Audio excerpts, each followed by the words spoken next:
너무 감사합니다. 교회 소식 알려드리도록 하겠습니다. 2월 정기당회가 이번 주 30일 금요일 오후 8시에 당회의실에서 있게 됩니다. 청년부 동계수련회가 돌아오는 주일 2월 1일부터 3일까지 본교에서 개최됩니다. 많은 기도와 협조를 부탁을 드립니다. 주보에 봉사기관이 나와 있으니 참고해 주시기를 바라고요. 어린 자녀에 이르기까지 온 가족이 총동원하여 가정의 축복과 교회의 비전을 위해 기도하는 2월 월삭 기도회가 다음 주 월요일 2월 2일 새벽 5시 30분에 대예배실에서 있게 됩니다. 많은 참석을 부탁을 드립니다. 어린이부서 겨울성경학교 일정 및 봉사표가 주보에 기재되어 있습니다. 참고하셔서 많은 기도와 협조를 부탁을 드립니다. 결혼식 광고가 있습니다. 윤기훈 성도 박희중 권사의 아들 의석군의 결혼식이 이번 주 31일 토요일 오후 1시 여의도 63빌딩 컨벤션센터 2층 그랜드볼룸에서 있게 됩니다. 많이 참석하셔서 축하해 주시기를 부탁을 드립니다. 이 시간에 오늘 우리 교회를 처음 방문해 주신 우리 세 가족분이 계셔서 우리 소개하도록 하겠습니다. 박성철 장로님께서 인도하신 우리 백길남 성도님, 잠깐 자리에서 일어나 주시면은 저희 같이 환영하도록 하겠습니다. 우리 박수로 환영하도록 하겠습니다. 감사합니다. 앉으셔도 됩니다. 오늘 새로 오신 새 가족을 위해서 또 드린 예물을 위해서 이 시간에 한번 같이 기도하도록 하겠습니다. 우리의 모든 생사와 복을 주관하시는 하나님, 하나님의 계획이 있어서 우리를 이 자리로 인도해 주셨고 우리가 함께 예배할 수 있게 해주심에 감사를 드립니다. 하나님, 또 오늘 하나님의 계획하신 가운데 한 분의 새신자를 보내주셨고 또 함께 예배할 수 있게 해주신 하나님의 은혜에 감사를 드립니다. 간절히 소원하옵기는 이 자리에 그저 왔다 가는 것이 아니라 예수님을 알게 하시고 예수님을 만나게 하시고 그 마음 가운데 신앙이 뿌리 내려서 정말로 참된 그리스도인으로 성장해 갈 수 있도록 하나님 오늘의 이 예배를 축복하여 주시옵소서. 마음의 문을 열어주시고 예배 가운데 들어갈 수 있도록 하나님께서 친히 만나주시고 하나님께서 함께하여 주시옵소서. 하나님, 이 교회 예배당에서만 만나주시는 것이 아니라 그 모든 삶 가운데도 하나님께서 동행하시고 역사해 주셔서 모든 삶을 통해서 하나님의 살아계심을 알게 하시고 또 하나님을 입술로서 고백할 수 있는 놀라운 은혜들 넘쳐날 수 있도록 하나님께서 함께하여 주시옵소서. 하나님, 이 시간에 또 귀한 물질로 하나님 앞에 드린 손길을 드리십니다. 10의 1조 헌금으로, 감사 헌금으로, 또 새성전 건축 헌금으로, 하나님 앞에 또 선교 헌금으로 드린 손길 드리십니다. 하나님께서 이 예물을 기쁘게 받으실 줄을 믿습니다. 이 물질을 통해서 하나님 계획하신 일을 이루시고 하나님의 역사가, 하나님의 비전이 이 땅 가운데 이루어질 수 있도록 하나님께서 이 물질과 우리 교회를 사용하여 주시옵소서. 하나님, 또한 드린 손길들 한 명 한 명 하나님께서 축복하여 주시고 저들의 삶 가운데 구체적으로 역사해 주셔서 저들의 삶에 막혀있는 부분들, 또 어려운 부분들, 궁핍한 부분들 하나님께서 다 책임져 주시고 하나님의 계획하신 가운데 하나님의 살아계신 것, 하나님의 영광을 그 삶 가운데 바라볼 수 있도록 하나님께서 함께하여 주시옵소서. 하나님, 이 시간에 우리 함께 말씀을 나누기를 소원합니다. 우리의 마음의 문을 열고 또 말씀 가운데 은혜를 삼으며 나갈 때 우리에게 하나의 은혜를 허락하여 주시고 동일한 은혜 가운데 우리의 삶이 변화되는 놀라운 역사가 일어날 수 있도록 하나님께서 함께하여 주시옵소서. 예수 그리스도의 이름으로 기도하였습니다. 아멘.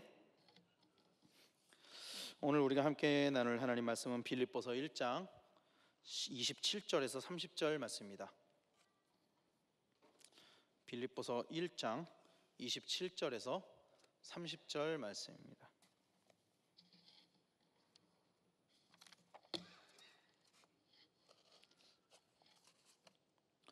빌립보서 1장 27절에서 30절 말씀, 4절밖에 안 되니까요 우리 같이 읽도록 하겠습니다. 빌립보서 1장 27절에서 30절 같이 읽겠습니다. 시작.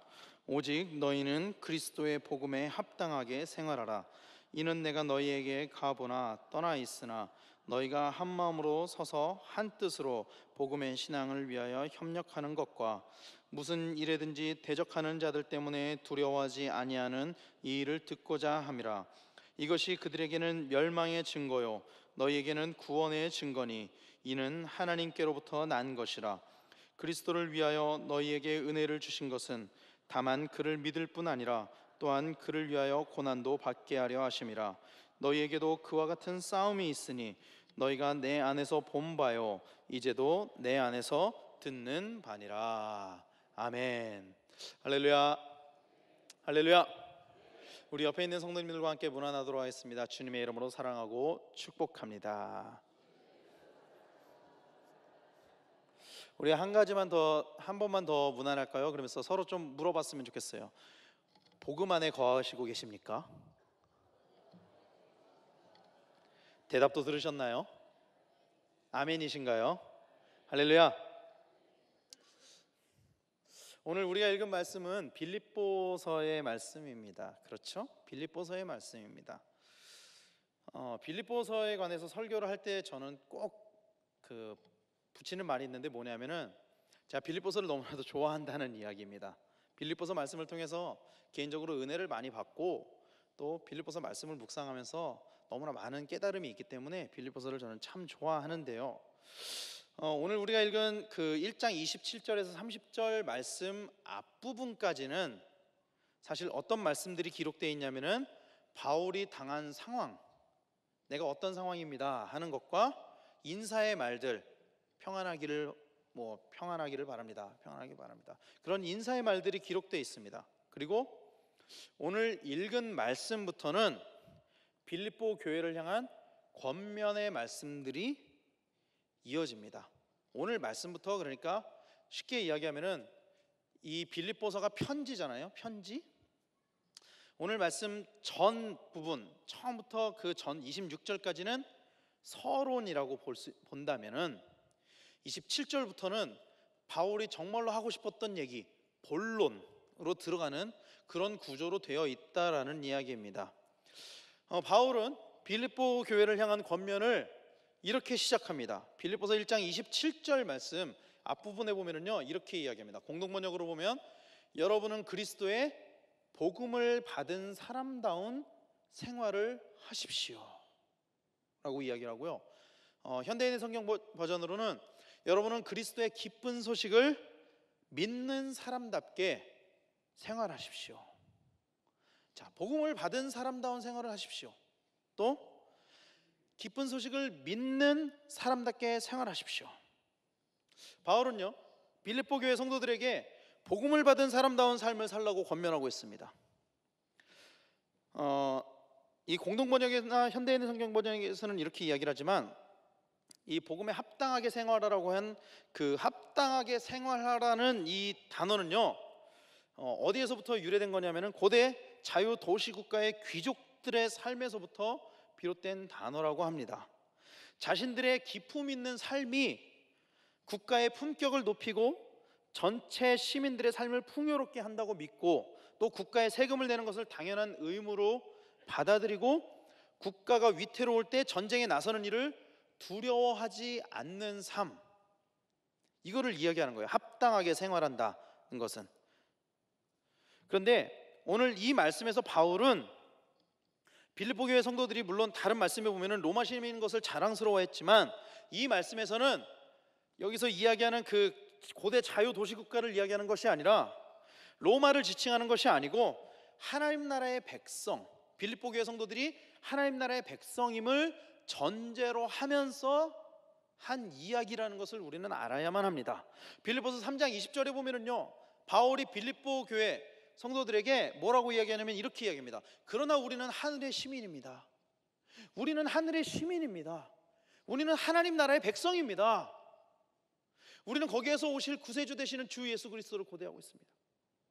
하나님 나라의 백성이라는 것을 바울은 분명하게 빌립보 교회 성도들에게 이야기하고 있다는 것입니다. 믿는 사람들은 하나님 나라의 시민으로 자부심을 갖고 영적인 권리와 특전을 누리며 살되 책임과 의무를 다해야 할 줄로 믿습니다. 아멘이십니까? 우리가 하나님 나라의 백성으로서의 권리, 권한도 누려야 되지만 책임과 의무를 또 이행하면서 살아야 하기도 한다라는 이야기예요. 그렇다면 믿는 사람들의 삶은 어떤 모습을 가지고 있을까요? 믿는 사람들의 삶은. 바울은 오늘 말씀 읽지는 않지만 이 읽은 말씀의 앞부분에 자신을 비롯한 자신과 직간접적으로 있는 사람들의 복음에 대한 태도를 이야기하고 있습니다. 바울은 감옥에 갇혀 있었습니다. 빌립보서 쓸 때 바울은 감옥에 갇혀 있었습니다. 그래서 이 빌립보서를 옥중서신이라고 이야기하잖아요. 그러나 그 모습을 바라본 성도들은요, 와, 우리 선생님 바울이 감옥에 갇혔어. 야, 바울같이 믿음이 좋은 사람도 감옥에 갇히는데, 야, 우린 큰일 났다, 도망가자, 이렇게 두려워하는 모습이 아니라 오히려 복음 안에 담대하게 자유를 누리고 있었습니다. 1장 14절 말씀에 보면은 이렇게 이야기합니다. 내가 갇혔기 때문에 주님을 믿는 대부분의 신자들이 자신감을 가지고 두려움이 없이 더욱 담대하게 하나님의 말씀을 전파하게 되었습니다 라고 이야기하고 있어요.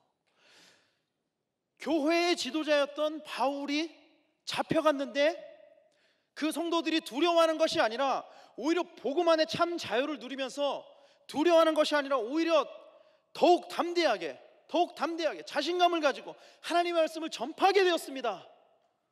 이게 그들의 상황이었습니다. 바울의 모습을 본 성도들은 오히려 담대하게 복음을 증거할 수 있었습니다. 왜냐하면 그들은 복음을 믿었기 때문입니다.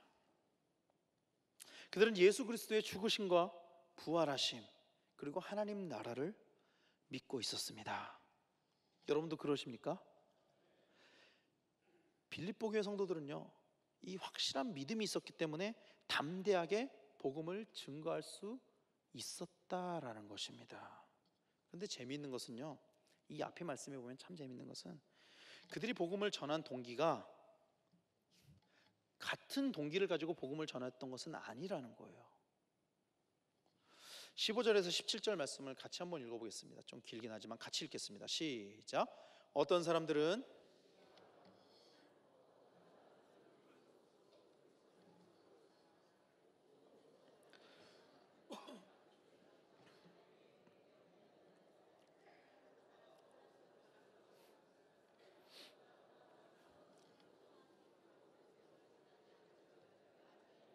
나를 더욱 괴롭힐 생각으로 이기적인 야심에서 그리스도를 전하고 있습니다 라고 이야기를 해요. 복음을 전하는데 어떤 사람들은 좋은 뜻으로 복음을 전하고, 어떤 사람들은 이 복음을 전하는 동기가 감옥에 갇혀있는 바울을 더 괴롭게 할 심정으로 복음을 전했다라는 거예요. 바울이 갇혀서 빌립보 교회 성도들이 똑같이 복음을 전했는데 어떤 사람들은 좋은 마음으로 복음을 전하고, 어떤 사람들은 이때다, 내가 복음을 전함으로써 바울을 곤란하게 만들어보자, 이런 생각을 가지고 복음을 전하고 있었다라는 거예요. 바울을 더욱 괴롭힐 생각으로 이기적인 야심에서 그리스도를 전하는 사람들도 있었다라는 것입니다. 복음이 전파됨으로, 즉 복음이 전파되면 전파될수록 바울의 영향력이 커지잖아요. 근데 그러면 그럴수록 로마 정부의 경계를 받게 되는 것을 의도하고 있었을지도 모릅니다. 우리가 복음을 전하면 전할수록 로마 정부가 바울을 경계해서 절대로 풀어주지 않고 더 어렵게 만들 거야, 이런 마음이 있었을지도 몰라요. 혹은 바울이 갇힘을 적극적으로 전파해서 바울의 권위를 떨어뜨리려는 마음도 있었을지도 모릅니다. 야, 하나님의 종 바울인데 하나님이 도와주시지 않나 봐, 감옥에 갇혔어, 그런 의도가 있었을지도 몰라요. 여러분, 내가 만약에 바울의 입장이었다면 어떤 마음이 들었을까요? 우리에게 내가 복음을 전해서 세워진 교회에서 내가 감옥에 갇혔을 때 그걸로 인해서 사람들이 더 용기롭고 힘을 얻고 복음을 전하는데 그 사람들 중에 일부는 오히려 나를 더 어렵게 하려고 복음을 전하는 사람들도 있었다라는 것, 여러분은 어떠실 것 같습니까? 저라면 굉장히 감정이 상할 것 같아요. 저라면 서운한 마음이 너무나도 클 것 같습니다. 정말 배신감, 실망감, 이런 것들이 저한테 넘칠 것 같아요. 인간적인 마음으로는 서운할 법도 한데 바울은 오히려 그런 모습을 기뻐하고 있었습니다. 17절 말씀에 이렇게 얘기합니다.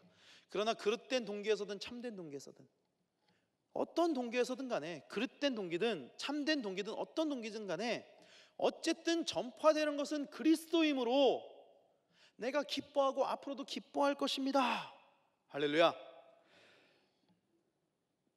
이 복음이 전파됨으로 인해서 내가 더 어려워진다고 할지라도 설사 그들이 그런 동기를 가지고 복음을 전한다고 할지라도 복음이 전해지기만 한다면, 많은 사람들이 예수님을 알아가기만 한다면 나는 기뻐할 수 있습니다. 그리고 또 기뻐할 수 있습니다. 이렇게 이야기하고 있다는 거예요. 바울에게 복음은 어떠한 상황과 환경 속에서도 감사할 제목이었습니다. 자신은 괴롭힘을 당하고 입장이 곤란해진다고 할지라도 복음이 확산되는 것을 기뻐하고 있었다라는 것입니다. 그리고 바울은 자신의 삶이 곤란해지는 이 정도를 넘어서 죽음까지도 나는 초월할 수 있습니다. 혹시 내가 어려움을 당할지라도 죽음까지도 나는 감당할 수 있습니다.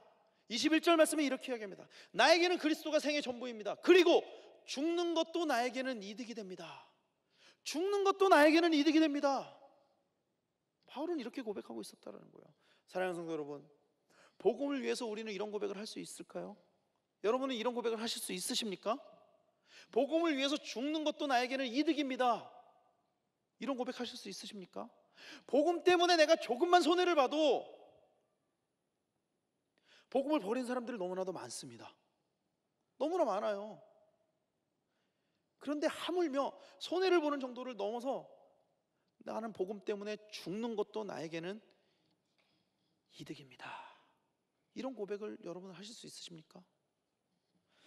바울이 빌립보 교회의 좋은 스승이었던 이유는 바울이 먼저 하나님 앞에 바로 서 있었기 때문입니다. 바울은 복음을 위해선 죽는 것도 이득이 된다고 고백을 하고 있습니다. 그리고 우리가 잘 알고 있는 것처럼 바울은 이 세상의 모든 것을 다 배설물로 여긴다고 고백했습니다. 너무나 좋았던 자기의 스펙, 자기의 조건, 자기의 상황들, 그런데 이 모든 것이 다 배설물입니다. 이렇게 고백을 하잖아요. 도대체 복음이 무엇이기에? 도대체 복음이 뭐길래? 도대체 복음이 뭐길래 이렇게 바울의 삶을 송두리째 빼앗아 갔을까요? 총망맞는 유대인의 청년 지도자였던 바울이, 바리새인이었던 바울이, 도대체 이 복음이 뭐길래 그랬던 바울이 자신의 모든 것을 다 버릴 수 있었겠느냐 하는 겁니다. 여러분, 복음이 무엇입니까? 여러분들에게 복음은 무엇입니까? 죽을 수밖에 없었던 우리가 구원을 받고 하나님 나라에 갈 수 있다라는 이 보편적인 기쁜 소식, 이것이 복음 아닙니까? 많은 사람들이 복음을 접하고 복음을 믿습니다. 많은 사람들이 복음을 접해요. 그리고 복음을 믿어요. 물론 복음을 접했음에도 믿지 않는 사람들도 너무나도 많이 있습니다. 복음을 접할 때마다 그 사람들이 다 믿는다면 이 땅의 대부분의 국민들은 다 예수님을 믿어야 될 것입니다. 그러나 많은 사람들이 복음을 접했음에도 복음을 믿지 않는 사람도 있어요. 근데 그거보다 더 큰 문제는, 복음을 접하고 믿지 않는 것보다 더 큰 문제는 뭐냐면요, 복음을 접한 사람들 중에 믿는 사람들, 복음을 접하고 믿는 사람들 중에 복음에 합당하지 못한 삶을 살아가는 경우가 너무나도 많이 있다라는 거예요. 사실은 이게 문제라는 거예요. 사실은 이게 문제라는 거예요. 복음을 믿지 않는 것, 그것도 문제지만 그것보다 더 큰 문제는 복음을 믿는데 복음에 합당한 삶을 살아가지 않는다. 이게 문제라는 것입니다. 복음에 합당한 삶은 무엇일까요, 여러분? 그렇다면 오늘 말씀에서 바울은 세 가지의 실천 행위를 제시를 하고 있습니다. 복음에 합당한 삶이란 이런 것이다. 첫 번째는 한 마음으로 굳게 서야 한다라고 이야기하고 있습니다. 한 마음으로. 이 한 마음으로라고 번역된 스테케테 엔헤니 푸뉴마티라는 이 헬라어 단어는요, 사실은 한 마음이라고 번역을 해놨지만 더 그러니까 직설적인 번역으로 하면은 한 성령 안에서라고 번역하는 것이 맞습니다. 사실은 한 마음이 아니라 한 성령 안에서. 그리스도의 몸된 교회 안에는 한 성령만이 있을 뿐입니다. 할렐루야.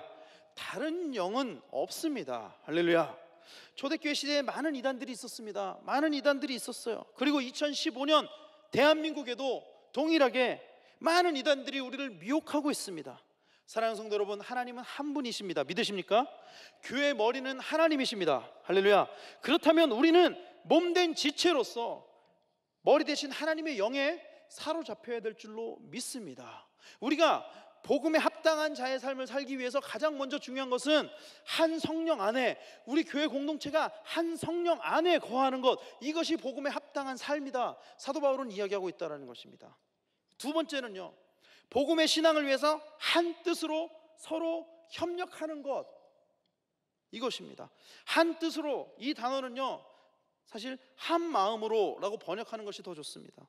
교회는 복음 신앙을 견지하고 앞을 향해서 달려나아가야만 합니다.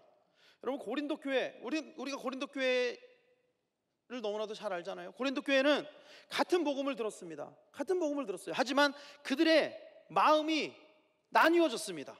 같은 복음을 들었음에도 불구하고, 같은 하나님의 영이 역사함에도 불구하고 그들의 마음이 나눠졌다라는 거예요. 너는 게바파, 너는 아볼로파, 너는 바울파, 너는 그리스도파. 마음이 산산조각으로 나눠져가지고 같은 마음을 품지 못했다라는 것입니다.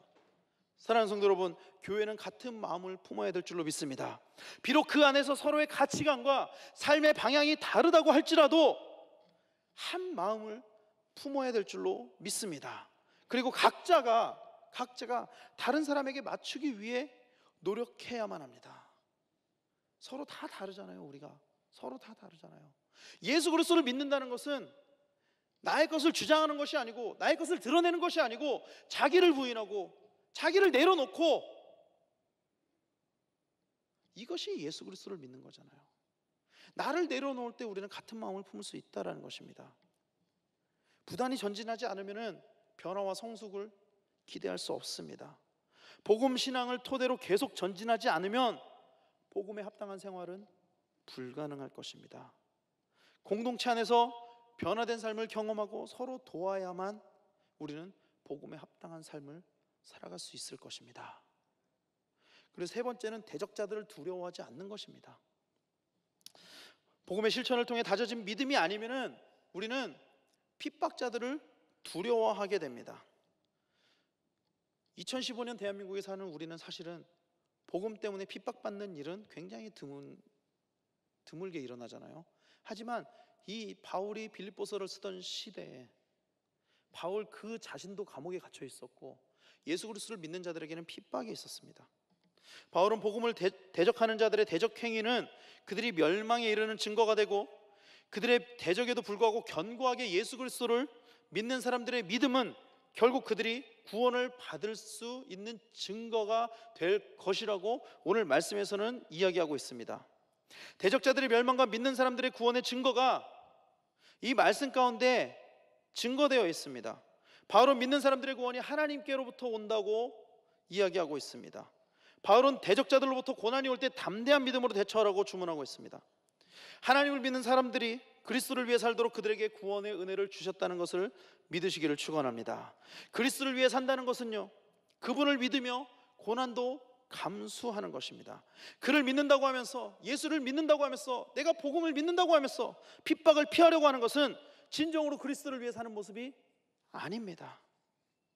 바울은 빌립보 교회 성도들에게 영적 싸움이 있다는 것을 이야기했습니다. 그리고 그것은 그들이 자기를 통해 생생하게 목격해온 것이고 지금도 여전히 자기에게 그런 투쟁이 있다는 것을 오늘 말씀 가운데 분명하게 이야기하고 있습니다.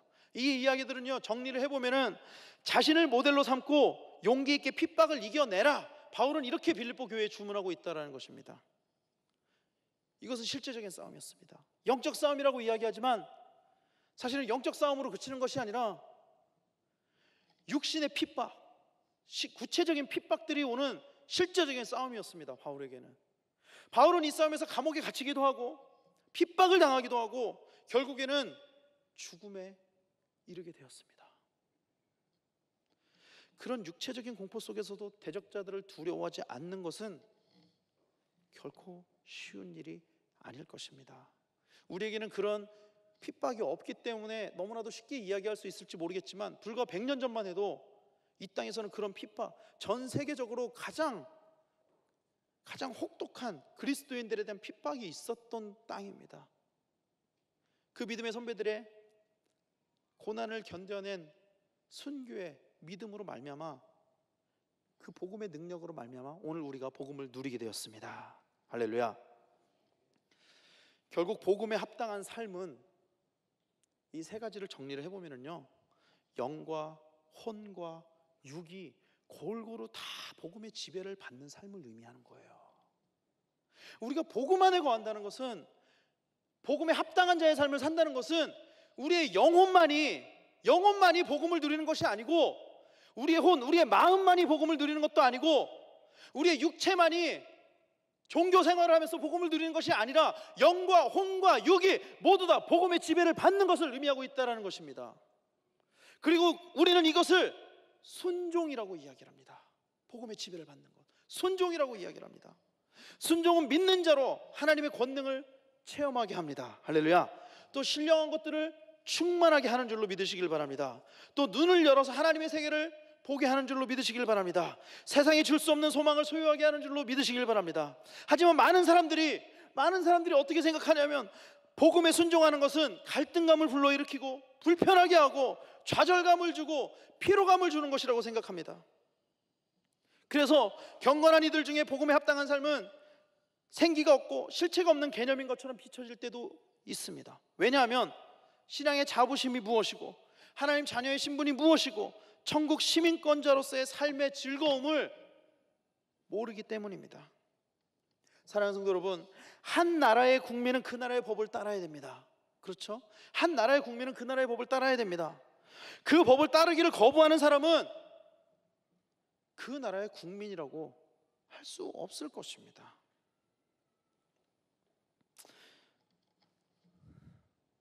우리는 하나님 나라의 국민입니다. 할렐루야. 바울이 빌립보 교회를 향해서 하나님 나라의 시민이다 라고 이야기했던 것은 오늘 우리에게도 동일하게 선포되어지고 있는 말씀입니다. 여러분들이 복음을 믿고 복음을 받아들이고 예수 그리스도께서 우리를 구원하셨다라는 것을 믿으시는 그 순간부터 우리는 하나님 나라의 백성이 되었습니다. 하나님 나라의 국민이라면, 하나님 나라의 백성이라면 그 나라의, 하나님 나라의 법을 따라야 될 줄로 믿습니다. 하나님의 명령을 거부하는 것이 아니라 하나님의 명령에 순종해야 한다라는 이야기입니다. 로마서 6장 16절 말씀을 한번 같이 읽도록 하겠습니다. 같이 읽겠습니다. 시작. 여러분이 아무에게나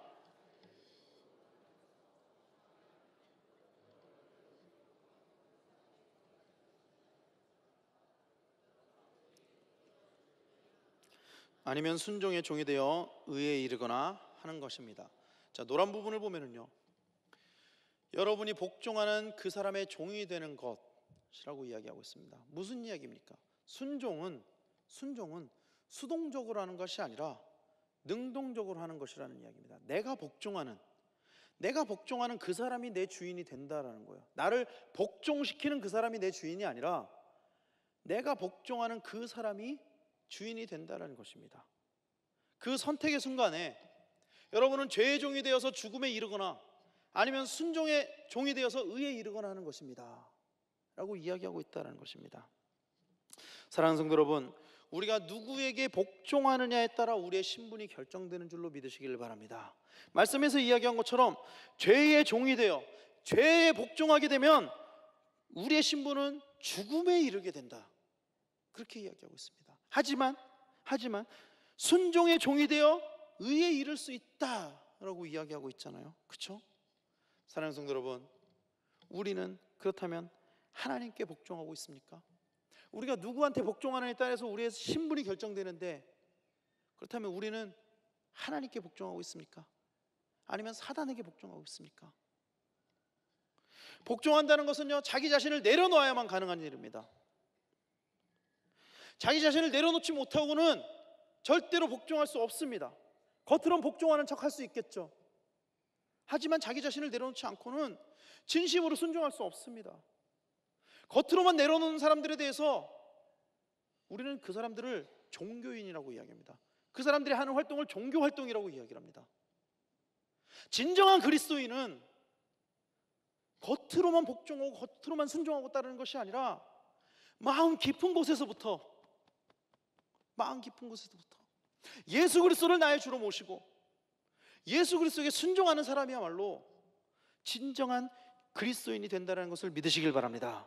그리고 이 순종은요, 순종은 우리에게만 해당되는 것이 아닙니다. 이 순종은 구속사적으로도 아주 큰 의미를 가지고 있습니다. 로마서 5장 19절 말씀에 보면은 이렇게 얘기합니다. 한 사람이 순종하지 아니함으로 많은 사람이 죄인 된 것 같이 한 사람이 순종함으로 많은 사람이 의인이 되리라. 할렐루야. 예수님께서 우리를 위해 순종하심으로 순종의 본을 보이셨다는 것을 믿으시길 바랍니다. 그리고 이제는 우리가 그 순종의 본을 따라야 될 줄로 믿습니다. 문제는 그 순종이라는 것이 늘 즐겁고 편하지만은 않다라는 거예요. 순종하는 것이 늘 즐겁고 이 세상 삶 가운데 평안함, 안락함 이런 것들이라면 모든 사람들이 기쁜 마음으로 순종할 것입니다. 하지만 순종은 자기를 내려놔야 되는 것입니다. 내 뜻과 전혀 다른 상황, 내 뜻과 전혀 다른 방향, 그 가운데서 따라가는 것이야말로 진정한 순종이라고 할 수 있을 것입니다. 그래서 여러분, 순종은요 결코 쉬운 일이 아닙니다. 순종이란 책에 보면은요 99%의 순종은 순종이 아닙니다라고 이야기를 해요. 그 1% 때문에. 온전한 순종은 100% 순종입니다. 그래서 순종은 쉬운 일이 아니에요. 순종에는 고난이 따를 수 있습니다. 순종은 우리의 삶을 어렵게 만들 수도 있어요. 오늘 빌립보서 1장 29절 말씀에 보면은 이렇게 이야기합니다. 그리스도를 위해 여러분에게 은혜를 주신 것은 그분을 믿을 뿐만 아니라 그분을 위해 고난도 받게 하기 위한 것입니다 라고 이야기를 하고 있어요. 여러분, 바울 자신이 고난을 당하고 있었습니다. 오늘 이 편지를 쓰고 있는 상황 가운데는 바울 자신이 이미 고난을 당하고 있었어요. 사랑하는 성도 여러분, 예수님을 위해 고난을 당하는 것을 기뻐하시는 성도님들 다 되시기를 축원합니다. 그리고 바울은 그것이 능력이라고 빌립보서에서 이야기하고 있습니다. 4장 13절 14절 말씀에 내게 능력 주신 자 안에서 내가 모든 것을 할 수 있느니라. 그러나 너희가 내 괴로움에 함께 참여하였으니 잘하였도다 라고 이야기하는데, 이 괴로움, 바울이 당하고 있는 괴로움은 복음 때문에 겪는 괴로움이었습니다. 그리고 빌립보 교회 성도들은 그 괴로움에 함께 참여했습니다. 그리고 그로 말미암아 그들에게 능력이 나타났다라는 것입니다. 사랑하는 성도 여러분, 그리스도인이 복음대로 사는 것은 결코 편안한 삶을 의미하는 것은 아닙니다. 복음대로 사는 것은 결코 편안한 삶을 의미하는 것은 아니에요. 아주 절망적인 소식을 들으신 것 같은데 우리의 주권을 내려놓고 예수님을 나의 주인으로 모셔야만 가능한 일입니다. 아멘이십니까? 우리가 동행하는 신앙의 동반자들, 우리의 지체들과 같은 마음을 품어야만 가능한 일입니다. 아멘이십니까? 우리의 육신을 핍박하는 사단의 세력과 날마다 싸워야 하는 삶입니다. 때로는 상함이 있고 때로는 쓰러질 때도 있습니다. 아플 때도 있습니다. 복음 때문에 고난을 당할 때도 있어요. 그러나 그 고난은 장차의 영광과 좋게 비교할 수 없다라고 로마서 말씀에서 이야기하고 있습니다. 8장 18절 말씀, 로마서, 이건 같이 읽겠습니다. 시작.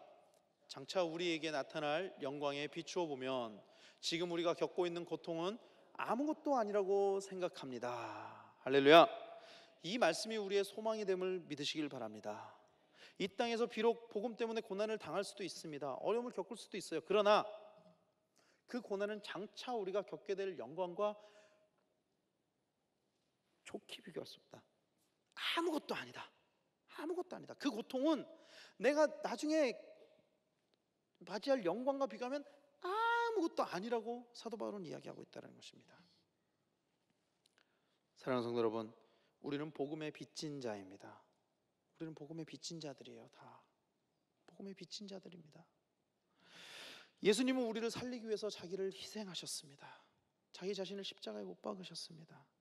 예수님의 삶은 순종에서 시작해서 순종으로 끝난 삶이었습니다. 겟세마네 동산에서 죽음을 앞두고도 내 뜻대로 하지 말고 아버지의 뜻대로 해달라고 예수님께서는 기도하셨습니다.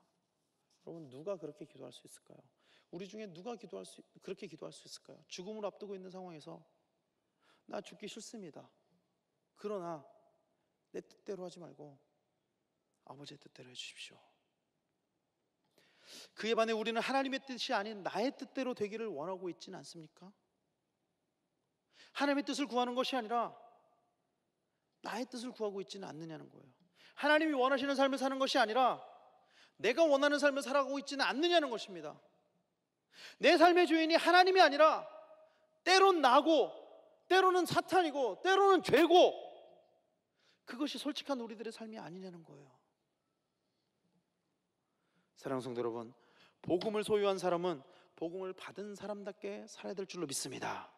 어떤 삶이 복음을 받은 사람다운 삶입니까? 이것은 율법으로 가능한 삶이 아닙니다. 율법으로는 불가능합니다. 영과 혼과 육이 복음을 받은 사람다운 삶을 사는 것은 율법으로는 절대 되지 않습니다. 성령으로 가능한 삶입니다. 할렐루야. 예수님이 내 안에 계셔야만 가능한 삶입니다. 내가 주님의 마음을 품어야만 가능한 삶입니다. 매 순간에, 매 순간순간마다 주님의 뜻이 어디에 있는지 스스로 물어보고 순종해야만 가능한 삶이라는 것을 믿으시길 바랍니다. 사랑하는 성도 여러분, 여러분은 순종하면서 살아가고 계십니까? 우리는 순종하면서 살아가고 있습니까? 날마다 주님의 음성을 들으면서 살아가고 있습니까? 주님께 물어보면서 살아가고 있습니까? 주님의 뜻을 구하면서 살아가고 있습니까? 복음을 가진 사람다운 삶을 살아가고 있습니까? 하나님 나라의 백성으로서 세상과 타협하지 않고 살아가고 있습니까? 예수님께서 이 땅에 오신 이유는, 이 땅에 오셔서 우리를 위해 죽으신 이유는 우리를 살리시기 위함이었습니다. 우리를 하나님 나라의 백성으로 삼기 위함이었습니다. 요한복음 3장 16절 말씀을 우리 같이 한번 읽도록 하겠습니다. 시작. 하나님이 세상을 무척 사랑하셔서 하나밖에 없는 외아들마저 보내주셨으니 누구든지 그를 믿기만 하면 멸망하지 않고 영원한 생명을 얻는다. 할렐루야. 오늘 우리는 이 사랑을 가슴에 담아가고, 이 사랑을 가슴에 담고 살아가고 있습니까? 사랑하는 성도 여러분, 우리는 나 혼자 있을 때 하나님이 없으리라고 생각합니다. 하나님은 안 계셔, 아무도 나를 보고 있지 않을 거야. 그러나 그때도 하나님은 내 안에 계시는 줄을 믿으시길 바랍니다. 오늘 우리를 향한 하나님의 부르심에 응답하며 우리에게 주어진 복음에 부끄럽지 않은 삶을 살아가는 우리 성도님들 다 되시기를 축원합니다. 우리를 살리는 복음의 영이 살리는 것만 아니라 우리의 혼과, 영만 살리는 것이 아니라 우리의 혼과 육신의 삶에도 생기를 불어넣고 주님이 원하시는, 주님이 이끄시는 합당한 삶으로 날마다 변해져 가기를 축원합니다. 그래서 복음으로 승리하는 우리 성도님들 다 되시기를 축원합니다. 이를 위해서 예수님께서 오셨습니다. 예수님께서 이 땅에 오신 이유가 이것 때문입니다. 우리를 살리시고 우리로 복음에 합당한 삶을 살아가게 하기 위해서.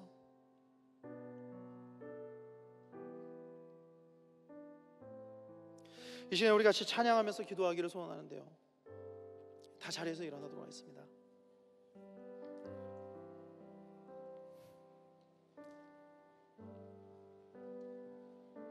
하나님께서는 우리에게 아무런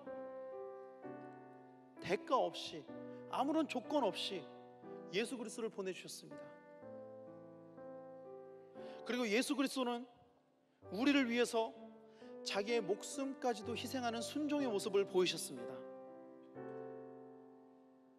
여러분, 이제는 우리가 하나님의 형상을 회복하며 하나님께서 우리를 만드신 그대로 복음을 누리는 삶을 살아야 할 것입니다.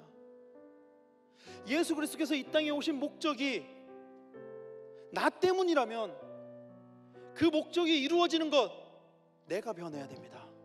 내가 변해야 됩니다.